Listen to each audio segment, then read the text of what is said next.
एक नहीं 2 बार 3 बार अपील किया है कि डीजल पेट्रोल ये जो इसका इस्तेमाल जितने कम कर सकते उतने कीजिए।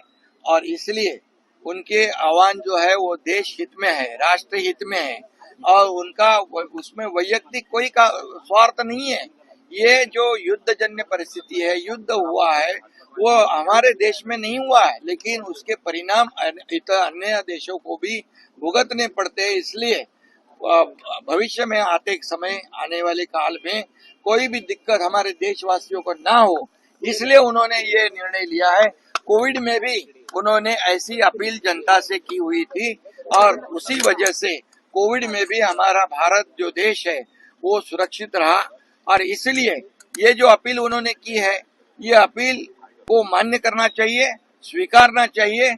और इसलिए मैं खुद भी एक ईवीएम ये इलेक्ट्रिक व्हीकल जो गाड़ी है, इलेक्ट्रिक व्हीकल से मैं जा रहा हूँ और हमारे जो कॉन्वॉय में जितनी भी गाड़ियां जो आवश्यक गाड़ी जितनी है, सुरक्षा विषय जितनी भी गाड़ी है उसको रखकर बाकी गाड़ी जितने कम कर सकते हैं उतने कम करूंगा।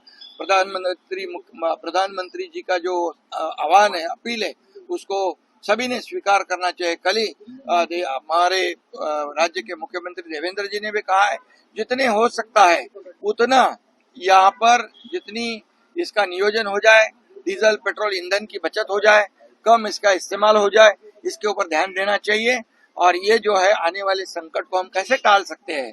और इसलिए हमेशा प्रधानमंत्री नरेंद्र मोदी जी ने नेशन फर्स्ट, देश पहले बाकी सब बाद में, और इसलिए ये देश हित है और देश हित सर्वतोपरि है।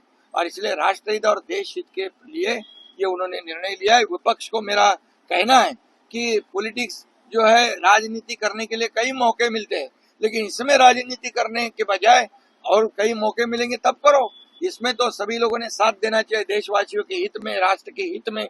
ये जब जब प्रधानमंत्री मोदी जी देश के हित में निर्णय लेते तब तब ये विपक्ष वाले देश में भी उनकी बदनामी करते, विदेश में जाके बदनामी करते। लेकिन आज कांग्रेस ने इतनी बार बदनामी करने के बाद आज कांग्रेस कहाँ पर है, देखिए उसकी क्या हालत है। और जब जब मोदी जी के ऊपर जो लोग बदनामी करते, आरोप लगाते, उनको ये देश की 140 करोड़ जनता जो है ये सही जवाब देती है, उनको सबक सिखाती है। Thank you sir.